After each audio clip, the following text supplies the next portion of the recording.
pheno age is probably the most widely used, respected biological age clock.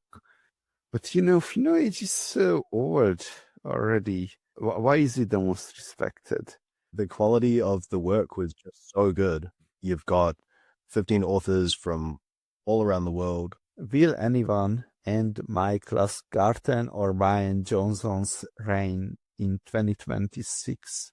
I shouldn't even tell you this, but some people already sent me some boards numbers, and there was, I think he might end up starting at the top.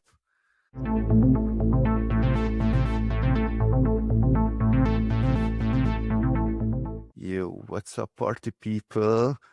I just have the most exciting guest in the house, Klaus Townsend. I am really excited about this because we're going to talk about longevity as a sport and how it's coming up from literally nothing, right?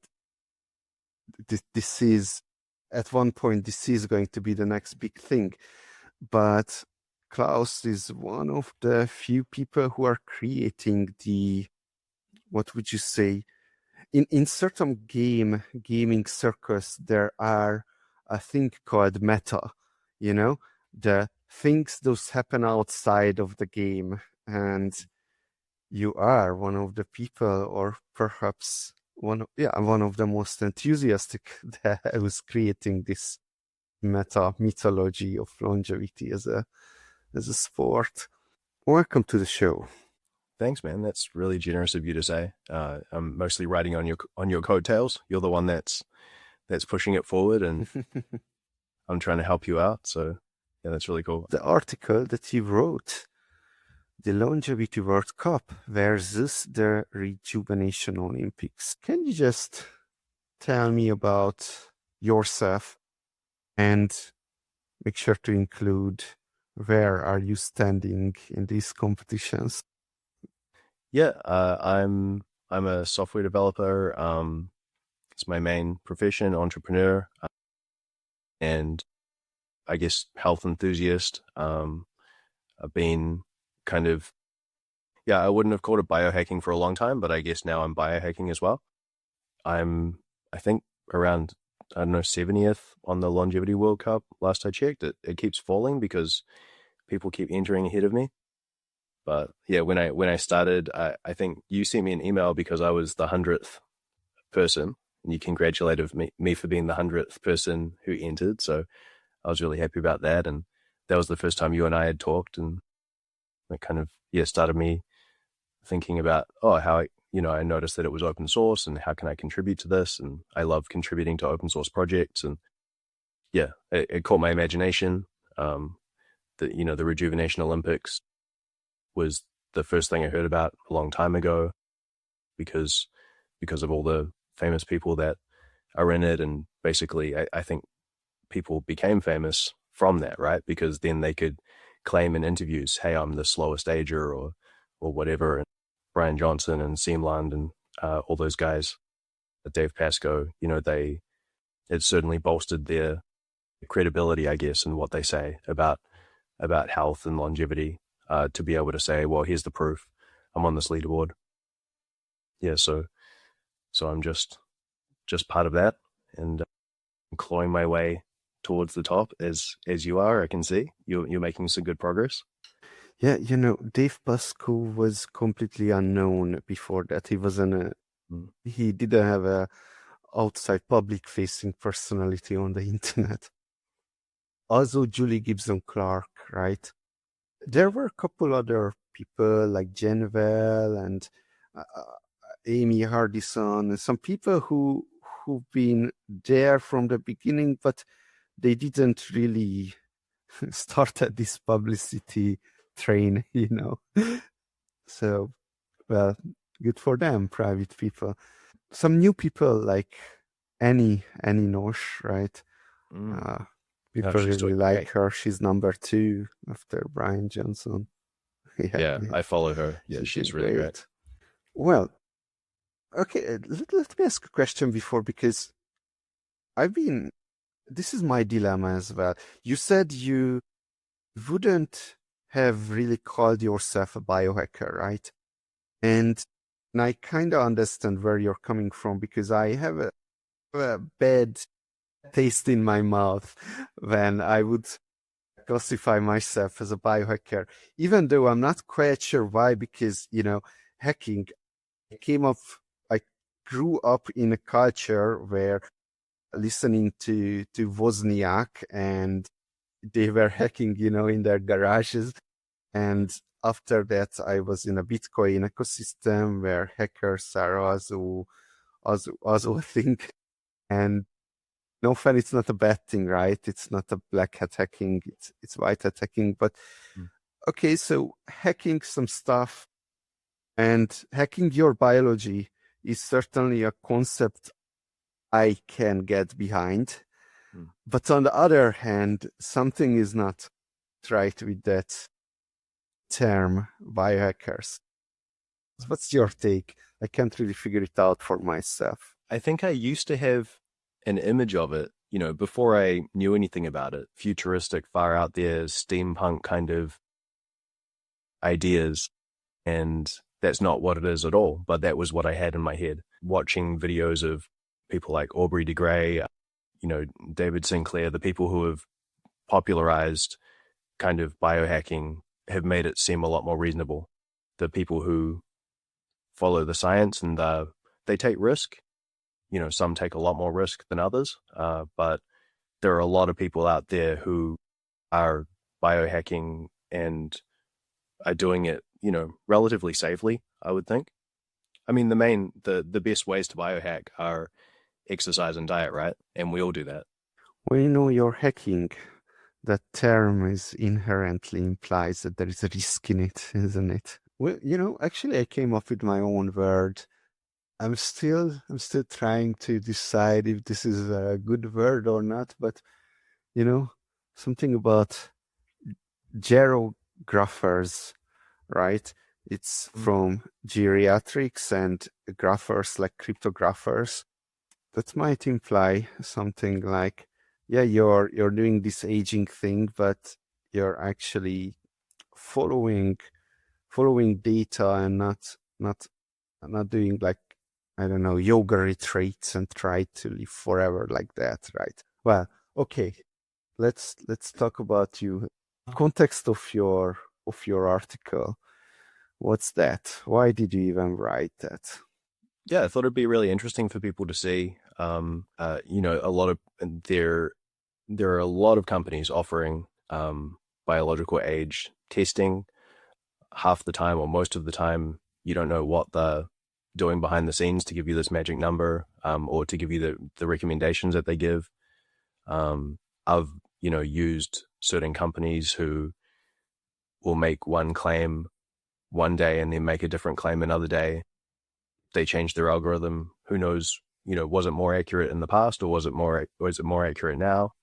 So I think it's worth demystifying, keeping this grounded in science, keeping it grounded in peer review, which is the great thing, about the Longevity World Cup, I think, and about the Rejuvenation Olympics. If what they say is true, it is it's based on peer reviewed research, research from New Zealand, and but it's there's still an element of it where it's a closed loop system. It's not open source. We can't really verify what's happening unless we kind of contact the athletes and get their blood tests and then get them duplicated in an independent lab that can be verified.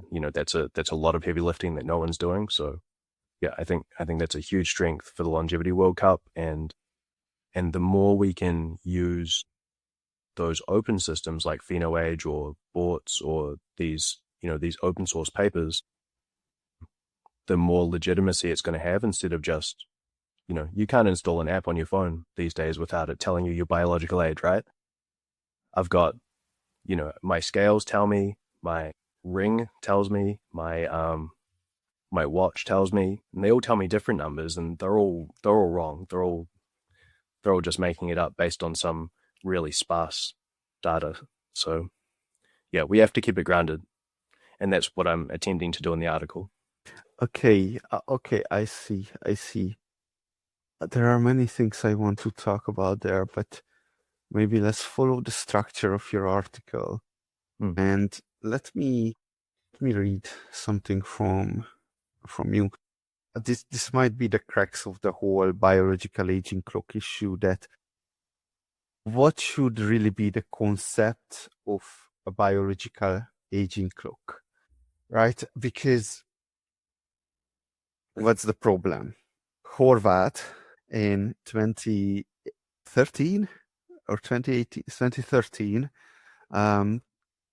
figured that there can be correlations with chronological age.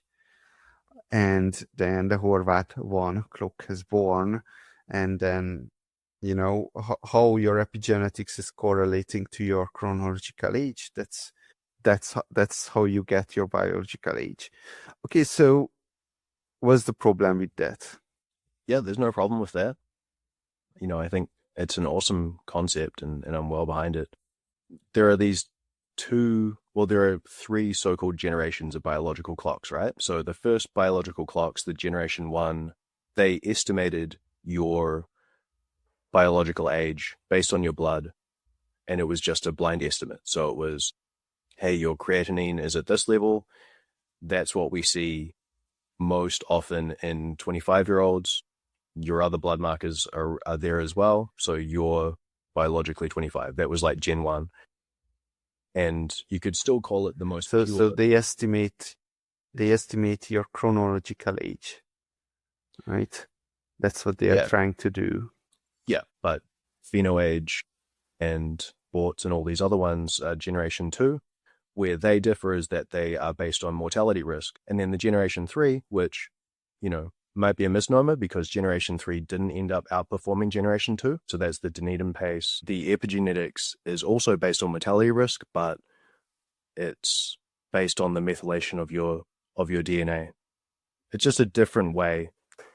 I would call Generation 2 and 3 the same thing, different ways to get there. But So what's the third generation about? Is it just the pace of aging spin on it, that how fast you're supposed to be aging? Is that? yeah, I think one aspect of it as well is that it's Mhm. based on longitudinal studies. So, these are the Dunedin study is famous for a few things. It's this amazing study. It's just done in one city in New Zealand, in the South Island, Dunedin, and they have about 1,000, almost 1,000 people, and they've been studying, different generations of these people for over 50 years now, and they bring them in at certain times in their life. So I think it's like Dunedin paces based on 4 snapshots in their lives. There's like age 26, 32, 38, 40, 40 something. It's something like that. And so clocks like PhenoAge are based on single snapshots. You just get a lot more people. You get 10,000 people instead of 1,000 people. They're representative across the US, and then you can basically assume that because you've got so many people, it's similar to longitudinal, but it's not the same as really getting those same markers from the exact same person and seeing what happens to those over time. So that's Oh, part of right. Generation 3 as well. So, okay, so the difference is that pheno age would be like, I'm taking the 60 years olds now, the 50 years olds now, and the 20-year-olds now who are living today, or maybe in the past lived and was at that year. But for Dunedin pace, they actually measured things on the same people at different ages. So yeah, that's interesting. Yeah. Yeah. It's really cool. Um, yeah. So you're not comparing a 30-year-old to a different 40-year-old. You're comparing the 30-year-old version of Adam with the 40-year-old version of Adam with the 50-year-old version. And it's still going. So, in another 10 years, we'll have more data from the Dunedin study that we can plug in and see and validate Dunedin pace. Or, they release different clocks as well. So first there was Dunedin POAM, which stands for like Dunedin pace of aging from methylation or something, and that was based on 3 snapshots from the longitudinal data, and then that was in 2020, and then I think in 2022, Dunedin paste came out based on the fourth set when they were 46 years old or something like that. That explains lots of my confusion, actually. Mm. Okay, so again, we are trying to conceptualize biological age here. So Dunedin pace is not even trying to do that, right? It's calculating pace of aging. So we had correlation with chronological age, first generation. Second generation was trying something else. I think it's, I want to say correlations with all-cause mortality, but that doesn't make perfect sense. However, in your article, you point out a paper from John Gruber, author of Biological Age Clocks like Lineage 2 or Dolly Clock, as well as over 800 publications on PubMed, okay, advocates for reframing biological ages risk equivalent age in an article published in Nature Aging. Did you read this article actually, or just check the abstract there? Yeah, I haven't. I'm not sure how much there is to read. When you click on it, it just says it's a comment given in Nature, more of an idea, I guess, and it makes sense to me. It's less fun, but at the same time, there's a lot of criticism thrown out there, and I think the main criticism is that it's not really measuring your biological age. And, I agree with that as well. We're not claiming, but because it shouldn't. We're pretending right? it does when it doesn't. What we are interested in ultimately is some kind of health, some kind of ultimate health metric, which is maybe how often people drop dead, right? Like all-cause mortality. Yeah. But okay, wait, because I understand it to a degree. So he's advocating for reframing biological age as a risk equivalent age. Okay, risk equivalent age. From 120 years old, the risk is going down, right? Up until, I think, 12 years old or 10 years old when the mortality risk is the lowest, and then starts to go up a little bit, right? Okay, so no one's going to be less than 10 years old in this metric, in this conceptual metric, right? But okay, there might be a lot of 10 years olds, and it cannot really go lower in the longevity World Cup, right? I mean, even now, we almost had someone with a negative pheno age. Yeah. I don't know if I added it to the code, but I seriously considered, I don't want to break people's brain, and I seriously consider just, if you would go to negative, I'm just going to put it 0, right? Yeah. Third place. Yeah, so what do we do with the 10-year-olds in this model? Did you think about that?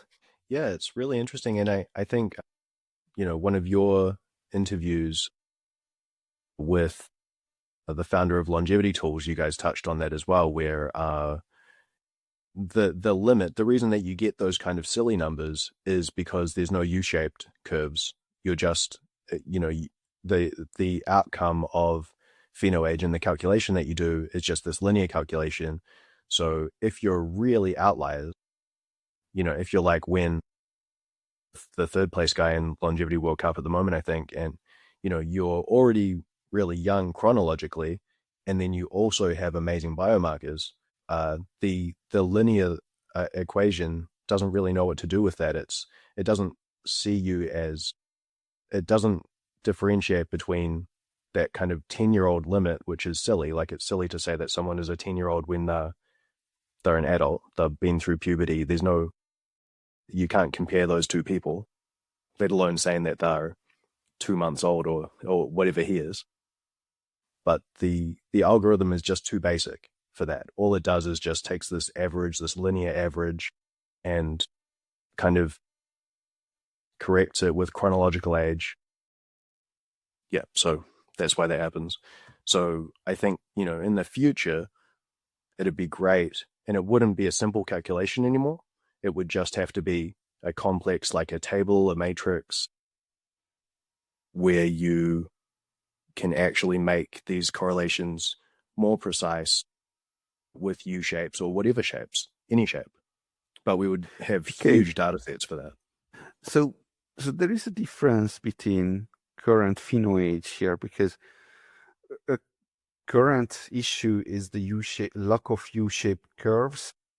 And we know that if you're over this, okay, very few people are going to be like this, but in the last slope of the curve, you are worse off. Now, in this risk equivalent mode, what I'm trying to say here is that at 10 years, under 10 years old, if someone reaches the risk equivalency of a 10-year-old, they can actually have less risk than an average 10-year-old. And that might be the solution, isn't it? Like, it's like once you reach 10-year-old in this biological aging algorithm, then you start to 10-year-old plus the percentage of the least risky 10-year-olds, right? You see where I'm going with this? Yeah, I think I don't know if it's my limitations. I find it hard to conceptualize prior to puberty. I mean, I think when you're 18 or when you're 15, you already have such a low risk of mortality. I don't think that there's an amazing difference between those. There was something that even I got surprised by, and this shows what's the significance of this discussion of this biological aging clocks, because it's like I'm not even sure I believe what you wrote here, but I will read it. So increasing phenotypic age by only 1 year, right? The phenotypic age is the biological age of the competition, is associated with the following: 9% increase in all-cause mortality. Okay, let's just stop with here. There are a few more, but let's just stop with here, and let me tell you about a 9%, because it's compounding, right? It's like, and compounding numbers can get really, really big. Okay, 10% increase in risk of CVD mortality, cardiovascular disease mortality. Yeah. Okay, around another 9-10%. Aging related disease mortality, 7% in risk of cancer, 20% in diabetes. Okay, that makes perfect sense, because how would you have good glucose numbers if 9% increase in the risk of chronic lower respiratory disease mortality? Okay, so these numbers seem really big to me. Where did you get them? Yeah, so these are from the PhenoAge paper itself. So the paper is called An Epigenetic Biomarker of Aging for Lifespan and Health Span. Written by Morgan Levine, Steve Horvath, Luigi Ferrucci, all these famous names. So the thing to remember about these numbers is that these are relative increases. So, it's not saying that if your number goes up, you had a 4% chance of all-cause mortality at your previous number. That doesn't mean that you add 9% to that. You're not suddenly going from 4 to 13, but you're adding 9% onto the 4. So, what's 9% of 4? You add that. So you're not going up. You're not even going up from 4 to 5. That's why those can be quite large numbers, and they are significant numbers. But it's not your 20% diabetes type 2 risk going up by 20% is only 20% of the previous year's risk. Does that clarify? Does that make it seem less crazy? It's a bit more intuitive. Yeah, I would say. Okay. Well, all right. You also said that pheno age is probably the most widely used and respected biological age clock, and the benchmark that newer clocks test themselves against. But pheno age is so old already. Why is it still? Why is it the most respected? Yeah, the quality of the papers, you've got what, 15 authors from all around the world. Just looking at the list now. You've got a lot of it is in the USA. You've also got Italy, Stanford working with National Institute of Aging, Department of Human Genetics. These are really respected institutions and respected people at those institutions. And they also checked their own data in a lot of different ways. If you look at the paper, they look at other studies, they checked it against studies on much older people. They checked NHANES 3 against NHANES 4. So they even, looked at a similar data set, but with different people, and saw how that correlated. They looked at the epigenome. They looked at a lot of different markers before they condensed it down to the 10 or the 9+1. They had, I can't remember, 28 or something like that markers. So yeah, they were just very comprehensive, and I think it's hard to reproduce that. NHANES is just the biggest data set as well.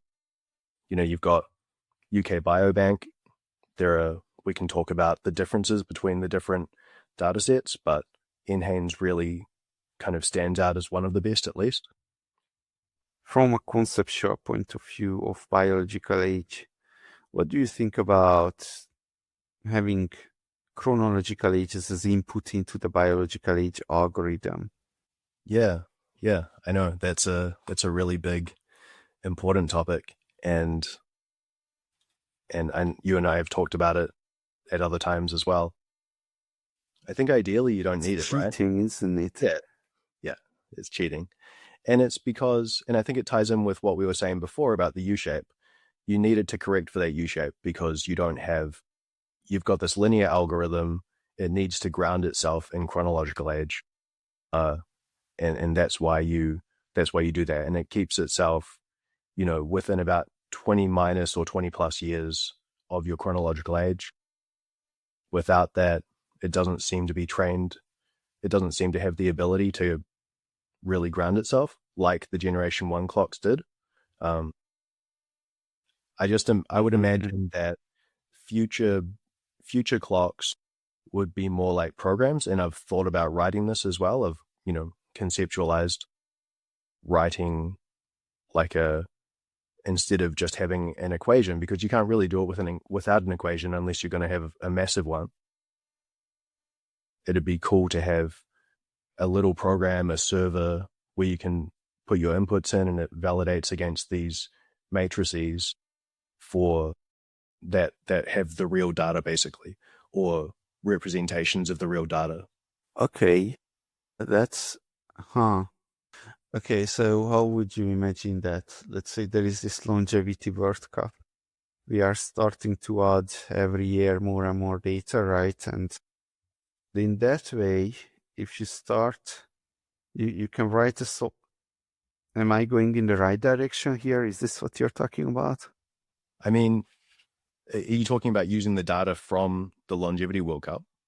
Yeah, just put the software on top of it. You would put some biomarkers of yours, and it would keep telling you. What would it tell you? Chronologically, chronological ages of people who are very similar to you, or Yeah, what? I think the Longevity World Cup data that we're going to get it will be amazing. It won't be the same thing. It won't be enough. You need people to die.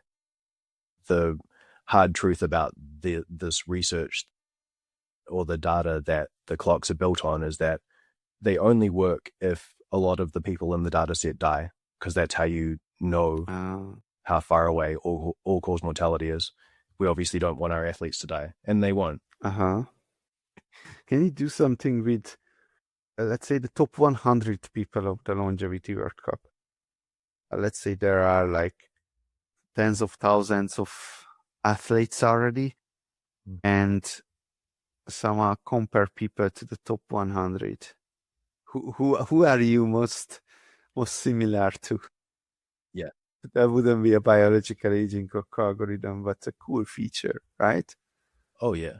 And I would love to see us do those kinds of things. And when we've got the numbers to do it, and and we can take more inputs. We've talked about measuring physical performance.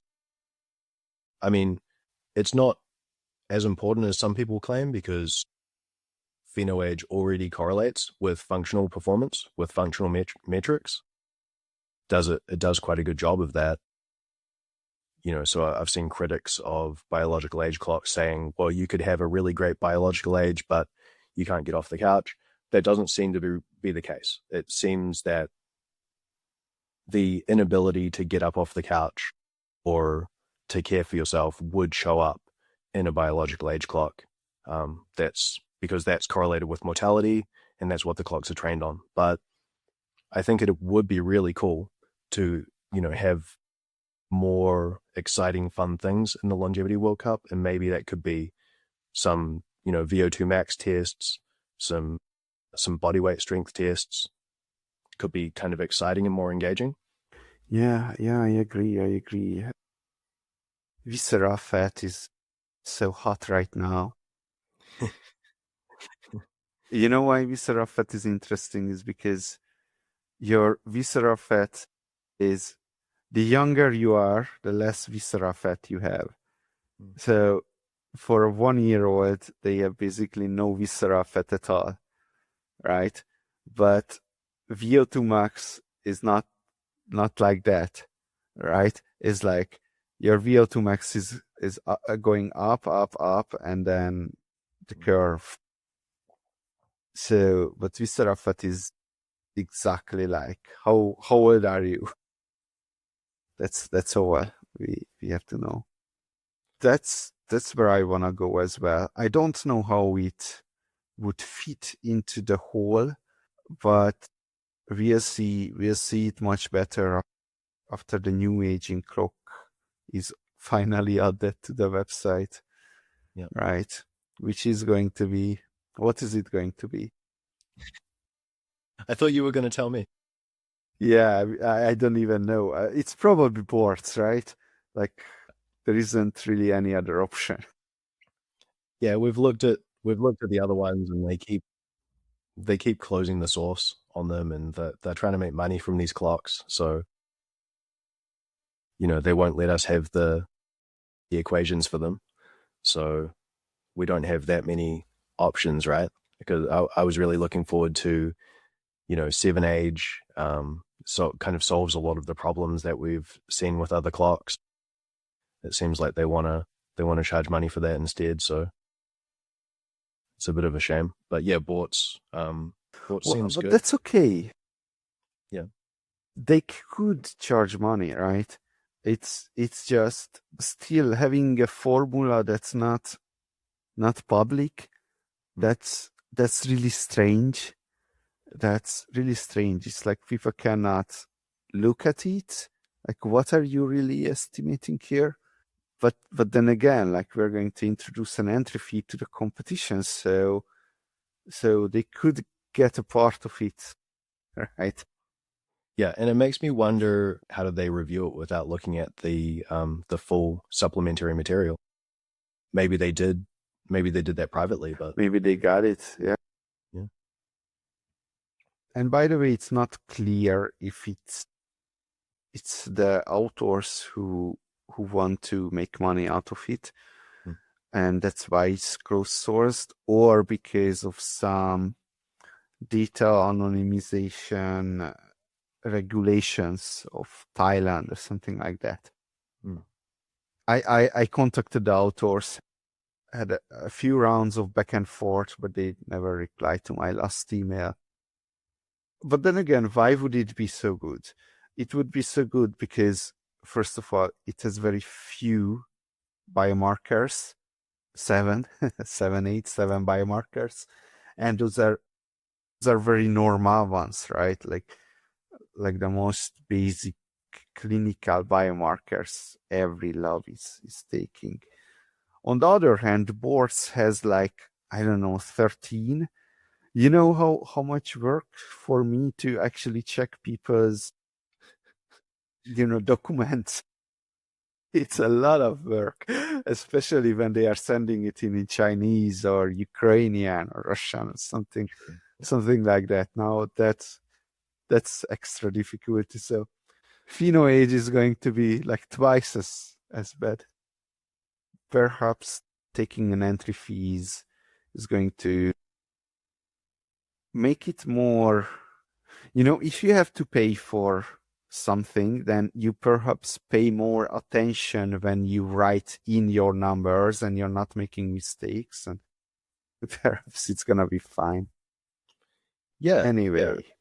Yeah. And, I'm always critical about the effect that money can have on science, but I'm not anti-money. I'm not anti-profit.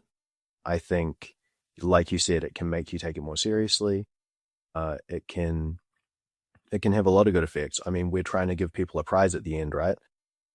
So you're trying to win money. There has to be some kind of input for money. We can't just keep propping it up forever. So I think, entry fees, can be a really good thing, and thinking of ways to monetize it. And that's one thing that is really good about the Rejuvenation Olympics, right? They've got money baked into it. They've got a provider.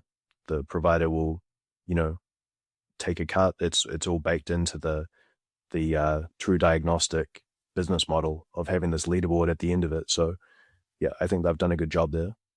Yeah, so you see, in the Rejuvenation Olympics, the economics is a bit different because the Rejuvenation Olympics, the competition itself is the one that says the biological aging clock, right? For us, it's very different because here the competition is the entire product. It's not a supplementary material to the biological aging clock that we are selling. It's the competition itself. So every money that comes in would be going into the competition and not, let's say, creating a new biological aging clock and supply chain and whatnot, right? So the main business is different. Well, we cannot really talk about business just yet, but hopefully. Okay. So you also said this might be the best time to bring up probably one of my largest pet peeve. It's your article. You probably know what I'm talking about. So biological aging clocks are not all created equal. In fact, I consider most of them untrustworthy, usually because they are offered by companies who develop them as products to make money from, and that usually prevents them from being vetted by the scientific community.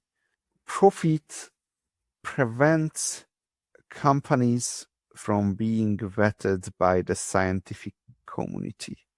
Would you stand for that still? Well, we've just been talking about it, right? I think when so there are ways to make profit for sure on open things. And we're trying to do that. And I've done that with businesses and with websites before.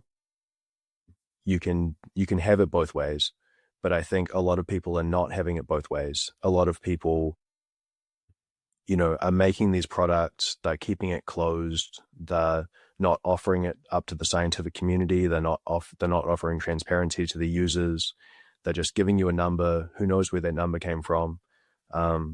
We can't make it public because it's patented or because we've got registered trademarks, and the legal team won't let us, there's all these reasons why you're legally prevented in that situation from disclosing your business secrets, right? You don't want to give it to your competitors so that they can offer a better version of it or something.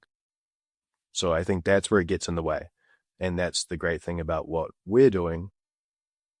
And it prevents us from making the same kinds of profits. Maybe there's, when you can't patent something, you might be prevented from becoming mega rich, but you get to make a great product that's also open and transparent.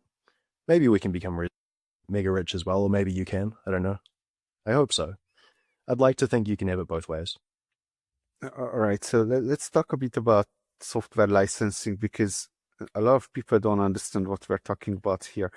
We are coming from the open source software world, and the philosophical underpinnings of that is that we let other people use our software and use our code, by extension use our content or use our products, without us trying to enforce a monopoly through a big violence organization like a government, right? So if I write code, if I create YouTube content and I put a trademark on it that says that if you use this, then I can sue you and then you have to pay money. But what if you don't pay the money? Then you're going to be, literally someone's going to come and put a gun to your head if you really push it to the end of me not paying the money, right? So what I'm doing by trademarking my content is that I am threatening you with violence of the government, right? Okay, so that's the ethical stand that I'm taking here on open sourcing and letting other people to use my content in any way, shape, or form. If they want to put a penis in my mouth, I wouldn't like that, but it's your choice, man. I'm not going to sue you for that, right? And when we move into the medical healthcare system, right, the current traditional healthcare system, and we see everything is trademarked, everything is copyrighted. You can't do any fucking thing there, right? So we have a problem with that. Or I do. I don't know. Do you? Yeah, I have a huge problem. Yeah, I'm all about open source. I don't privatize anything that I do, really. And that's something that I like about the longevity community in general. I feel like we're all pretty open. We all, we like contributing to the common good. We're not just trying to, at least most of us, we're not just trying to privately squirrel away. And, I think the open source philosophy really protects us in a lot of ways, because it makes our code a lot better. When you've got, let's just take the Rejuvenation Olympics, because that's the only other example. I'm not picking on them, but when you've got a closed source system where you're not sharing your code, you could have a huge bug in your program. You could have a bug that's making all of your results inaccurate. And that happens all the time. It happens with the Longevity World Cup, and we fix them and we tell people about like recently we, tweaked it so that the blood test results are measured against the age at the time of the blood test result instead of your current age. That's just part of programming. That's part of development. Happens all over the world in every program. But when it's open sourced, people can come along and find those bugs and fix them. When it's closed source, you could go years. You could go the entire lifespan of the product. That bug exists. It's never found. Well, at least that's the romantic pitch for it. Yeah. But everyone makes their own decisions.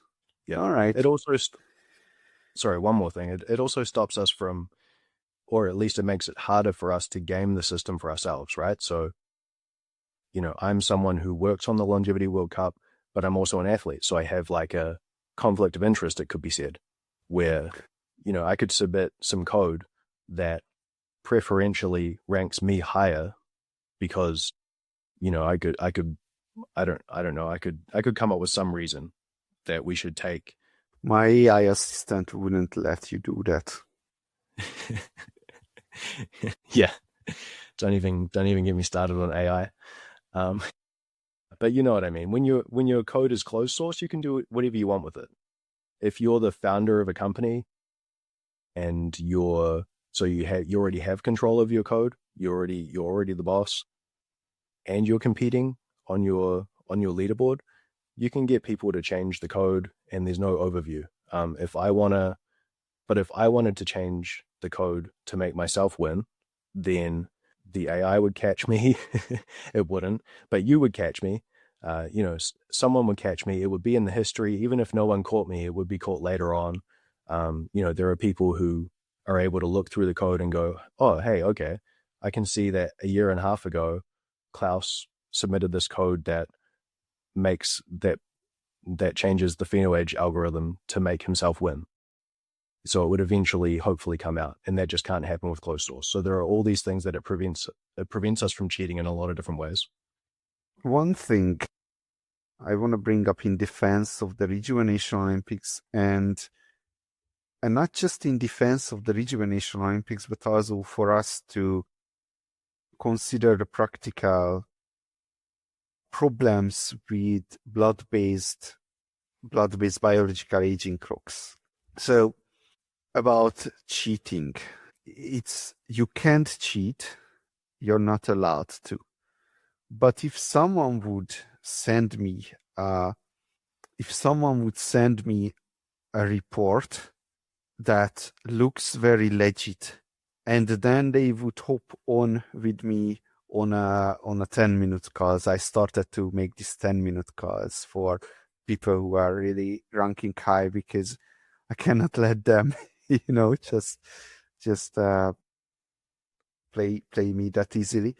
So then you hop on a 10-minute call. I'm gonna have some interesting questions to you, like show me your ID on the call, or send me that paper that's missing. I always try to have something, but ultimately it should be possible to cheat this way, right?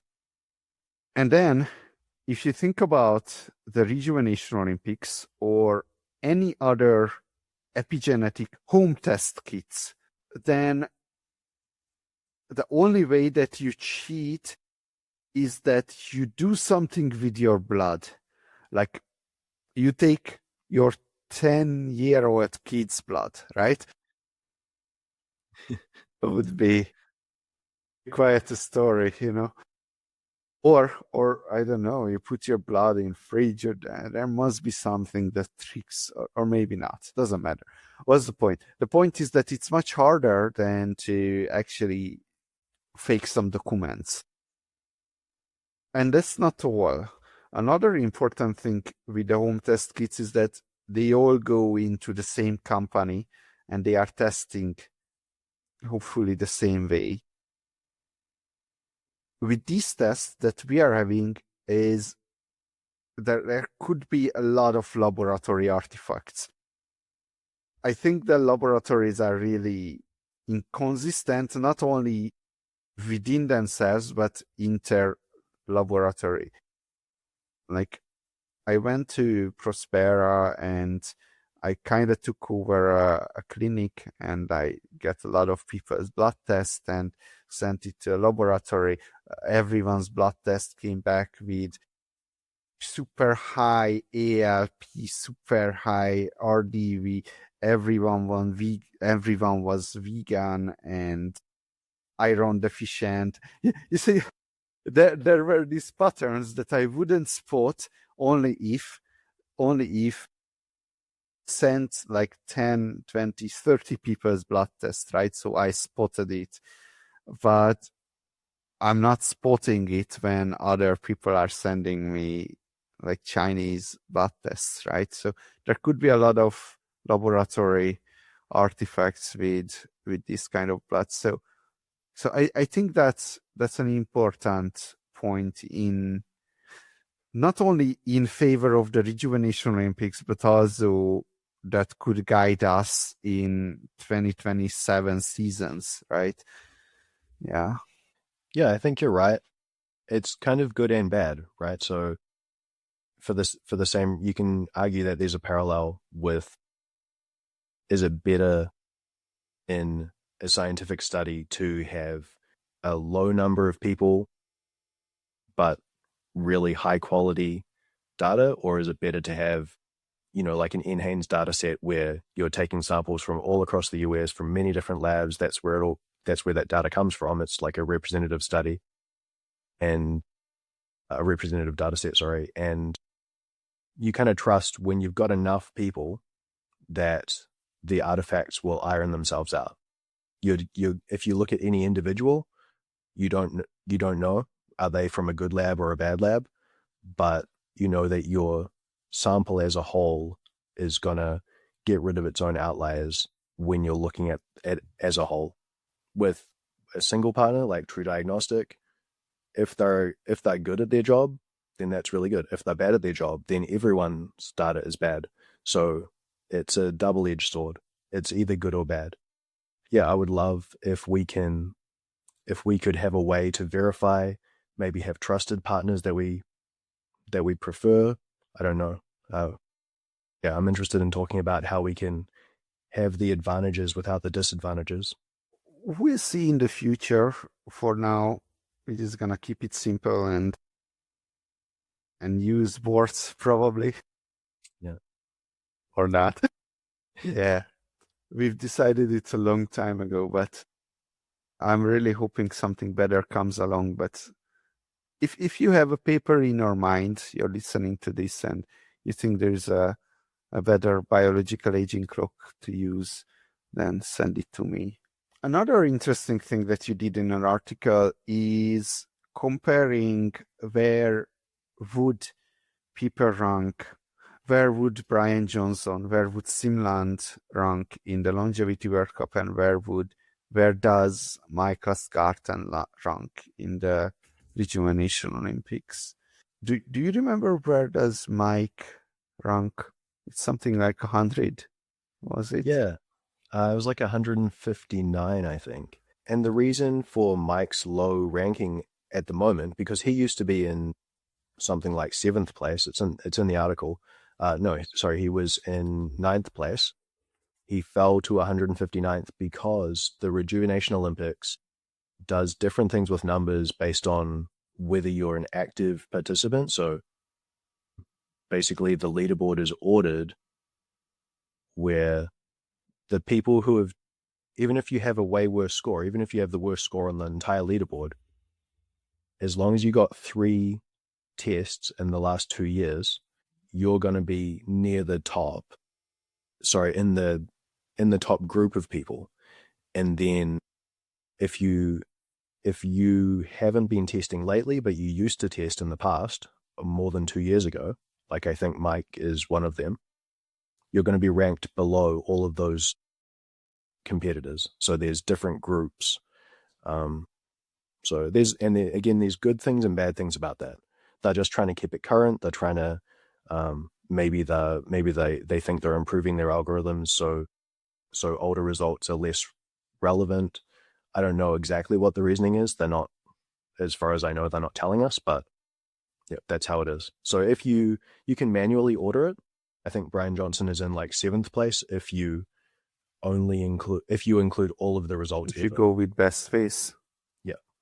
But he's the best based on his best 3 results from the last 2 years. Okay. One thing is clear though. So Michael Scarton, just to make sure everyone is in the picture, is that he won the Longevity World Cup last year, 2025. He has the best pheno age that we've ever find in the entire world, right? Okay, so that's Michael Scarton. But on the Rejuvenation Olympics, his best pace is 0.8. And the people's best pace, Kelly Corey, is 0.38. So that's the difference. That's the difference. And well, it's almost double. Okay, so what else do we know? If you take someone like Simland, whose best pace is 0.62, right? Brian 0.4, Sim 0.6, Micah 0.8, and me somewhere around 0.9 and 1.1. On the other hand, Brian would be 102 on the Longevity World Cup out of 150 people, right? Which is like, pheno age is kind of like my pheno age. Okay, so then we have a very interesting discrepancy that, hey, the researchers are claiming that all-cause mortality correlated very well with pheno age and the need and pace, but then we have the two winners of the two competition who are, Mike is doing okay in the Rejuvenation Olympics, but Brian is doing bad in the Longevity World Cup, right? So we kind of have a problem with biological aging clocks or consistencies here. Yeah, we do. And Mike actually did an interesting video where he broke down, Brian Johnson's biomarkers and compared them with him and another guy, Chrisman. That was a good video, and it was interesting to see that one of the weaknesses in Brian's markers are kidney markers, which of course PhenoAge takes. Creatinine. Yeah, it was creatinine, and I can't remember exactly, but yeah, it looked like alkaline phosphatase. Yeah, it looked like the kidneys weren't keeping up with the rest of it, and that might be why. It might not be reflected in his epigenome, but it might be more reflected in his blood markers. So that could be a cause of the discrepancy. Whereas someone like Seem or Dave or Mike, these guys have good blood as well as good epigenomes.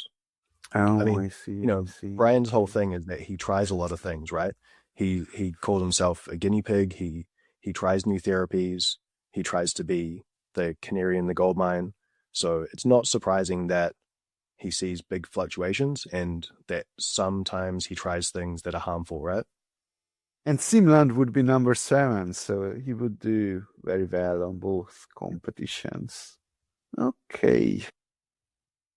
You also put some drama in that part, didn't you? Yeah, you might mean the Oliver Zolman quote that didn't make it into the final. Oh yes, of course. All right, so I want to come clean on that. You're the drama queen because you put that into your documents. I'm the drama queen. I'm okay. So yeah, right. Like I'm writing this very serious document about the history of longevity as a sport, and I've been writing it for years, right? And I'm documenting what's happened, and it all started with Oliver Zollman coming up with the leaderboards of, I think it was dogs or mouse leaderboard. I don't know, some animal leaderboards, and then Oliver is was at the time the scientist boss of Brian Johnson, the person who orchestrated Brian Johnson's transformation, right? So the entire idea of longevity competitions was Oliver's. And that's how the document started, and that's why I started corresponding with Oliver himself. And then he had a falling out with Brian Johnson and their team. And then he sent me a message if I could add to the document that Oliver Zollman has decided to step back from the Rejuvenation Olympics because he believes Brian Johnson and True Diagnostic made it unscientific. Mm. And I'm like, okay, I really don't want to create drama here, but I should also respect his request, right? Mm. So, so I guess I decided to create the drama and add this line there, and I'm the drama queen. Totally, I'm the drama queen. You posted the quote, but we need more details now. We need to know how it's unscientific. I have so many questions. Yeah, like that's the thing. I didn't want to push it because I'm a podcaster. Maybe I should have, right? I want to finish with some questions for you. Do you know any other longevity competitions? Okay, so I do know other longevity competitions. They are not like the Longevity World Cup or the Rejuvenation Olympics, but they kind of existed. So there was a VO2 Max leaderboard from a company that was co-founded by two people who are both called Max. So Max and Max, right? Yeah. And they were doing that. There was a lot of athletes. I tried to reach out some athletes, didn't succeed. But that leaderboard is defunct now, and I don't know what happened to the company. There was also another attempt from a guy who's working in a super secret government job, and he's been doing not a competition, but kind of curating these very successfully aging people. So that's what he started, and I'm not sure what's going on there. He said he rebranded it, but ultimately the website is not online, so it doesn't exist. Now there are two other attempts, and I'm going from least significant to more significant there. One is the enhanced games, which is not longevity competition, but it's kind of similarly crazy concept, which is, hey, let's do Olympics, but with much less rules than the Olympics. So people can actually use some drugs that cannot be used in the Olympics, right? And then let's see how fast people can run like that. What else? Oh, in Prospera, they created some kind of infinite games, which they are measuring biological aging clocks. Kind of like a local thing. Another local thing in China, there is like a longevity Olympics in China. Some Russian people told me about it and couldn't find anything about it, but there was a website or a landing page or something like that. Okay, there is the Longevity World Cup and the Rejuvenation Olympics, but by far the most successful, like economically heavy longevity competition is the X Prize half, right? It's, I don't remember how much money, but you get a lot of money if you succeed to get some old people's age backwards, something like that. So it's it's a billionaire. It's well known, right? X Prize is a well known scientific prize kind of stuff, and then they started a head component to it, and a lot of money went into that. You know, I'm a bit bittersweet on that because they created for the top 50 document for the top 50 who get into the top 50 of X Prize. And there was email to every single team, X Prize team that was competing. And I actually sent out 50 freaking emails and I didn't get a single response. And I have no idea why, because it's like whenever I send them out, like even just a fraction of this much emails, like some people at least respond, but here is like, I think I got on a blacklist Yeah. of X prize or something like that, because there is just no way that no one responded, not a single person. Wow. Okay. So what's the X Prize one? Is it about reversing? If someone can reverse their age, then they get the prize, or is it a ranking? Is 101 million. That's a lot of money. 100 million dollar global competition incentivizing teams to develop therapies that measurably extend healthy human lifespan. So I have two friends actually from Russia, and they are doing some gene therapies in Prospera, a cocktail of gene therapies, and they got into the top 50 of X Prize. So there were two ways to get into the top 50. One is in the normal round, like you get into the top 50 as you clear every round, or you can they somehow get into after they fall out of the first round, right? So they got into in another route. So but if you think about it, they are bringing follistatin gene therapy, a clothal gene therapy, and something else that I always forget, but 3 or 4 gene therapies, and they didn't get in. Then how interesting the other competitors might be, right? If 4 gene therapy is not cutting it, yeah, or barely cutting it, they get in. Or it says how bad those gene therapies are. I don't know. So I think they are good. I might be biased. I was there. Because they are living in Prospera, right? In regulatory arbitrage. Clinic looked clean, the clinic does other kinds of gene therapies.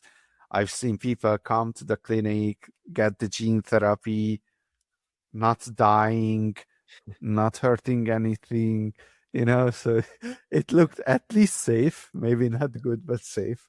That's a good baseline. Yeah.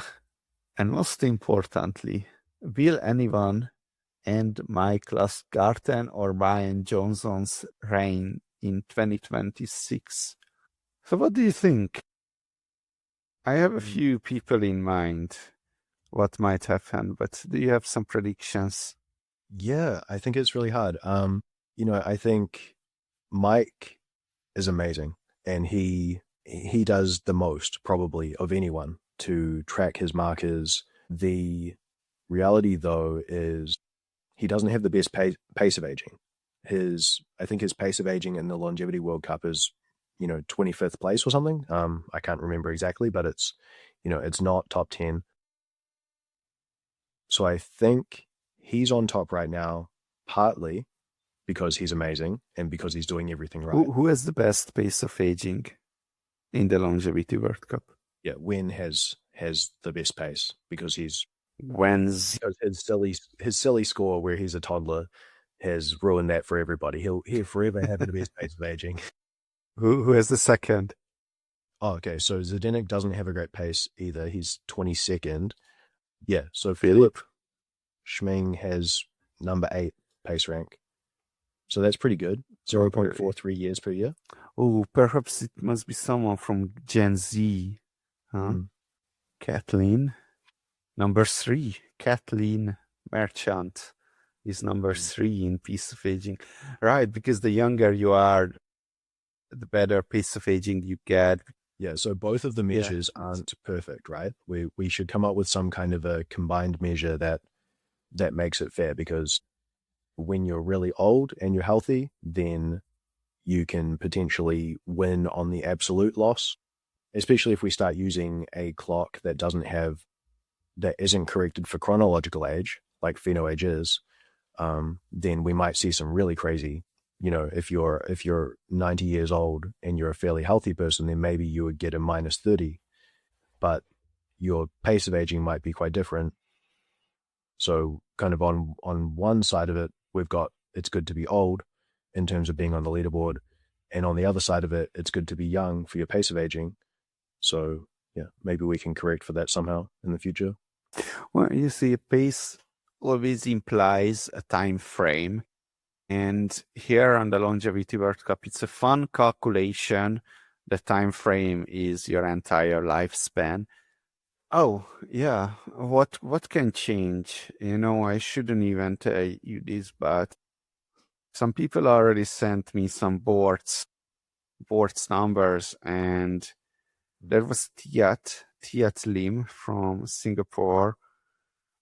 I think he might end up starting at the top, maybe even winning it. I'm not sure. Wow. I think Mike told me a couple of times, or perhaps I was watching his videos, I don't know. His boards is not that good. It's going to be interesting to see where he's going to land on boards. And, there is NEN. She's number 2 in the Rejuvenation Olympics after Brian, and she just said in an interview that her next focus is going to be the Longevity World Cup, which is awesome. That's so exciting. That's something to look at. Yeah. Oh yeah, Dave Pascoe can always do some surprises. I think, Borts is exciting for me from a physical, as someone who tries to be athletic and fit and strong. I feel like PhenoAge holds people like me back because it penalizes creatinine, and so it's cool for me. Yeah, I can't actually do Borts right now, as far as I know, because the lab in my city they don't do cystatin C. I emailed them about it and they said they're looking at it, but they don't do it. So I don't know, man. Yeah. We're lagging. Even the Singaporean people had to go to Johor Bahru, Malaysia, because in Singapore they couldn't get cystatin C. Yeah. That's another thing that I don't like boards, because I think it's not just cystatin C. There is a lipid marker, ApoA, I believe. I think that might be problematic to get for me. At least I am sure that the previous laboratory is not doing that, where I've been doing it so far. So, fuck. Okay. Well, anyway, that just makes the competition more serious, right? If the Singaporean team crossed borders to do the boards to get into the Longevity World Cup, right?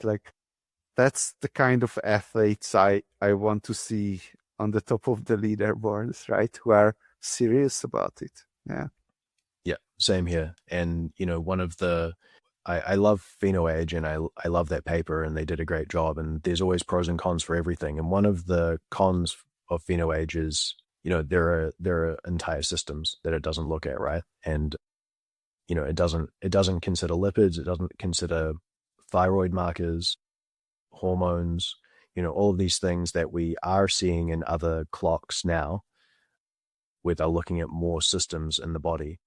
Yeah, so I think PhenoAge is still amazing, and I should say a lot of those things were considered as inputs, and they were discarded because they didn't make that cut in the final set of markers. So they purposely left those out in some cases. In other cases, they just didn't have that data. I think they did. The NHANES data set doesn't include cystatin C, or it does, but it's in a special data set, and they had problems with it. They had to discard 10% of their results. It's like a drama went on behind the scenes, so you don't really want to touch it. It will be cool seeing how this evolves over time, and I'm looking forward to more open markers. I hope that the new markers aren't just all going to be patented and siloed. I hope we can see more actual open ones coming out. Right. And, after boards, I think from 2027, we should really drop the biological aging clocks that has age as an input. Even if the biological aging clock, which we choose, is going to be worse than boards, I think it's a conceptual flaw to have age as an input. So yeah, I would personally aim towards that.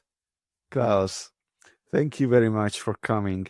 Where can people find you? Is there anything else you want people to take away from this? Yeah, thanks. It's been really great. People can find me. I've got a website, klaustownsend.com, that links to all the social things. I try to I publish articles. I call them deep dives, and I also publish research roundups where I summarize roughly the last month or the last 2 months of journal research. That's probably about it. I did take some notes about kind of Rejuvenation Olympics versus Longevity World Cup, and I want to say, even though I'm really pro the Longevity World Cup, I think we can learn from Rejuvenation Olympics to improve. But yeah, maybe there's a way to have it both ways and to get a more true result. Well, Klaus, it was a pleasure. Thank you very much for coming. Thank you. Thanks for having me.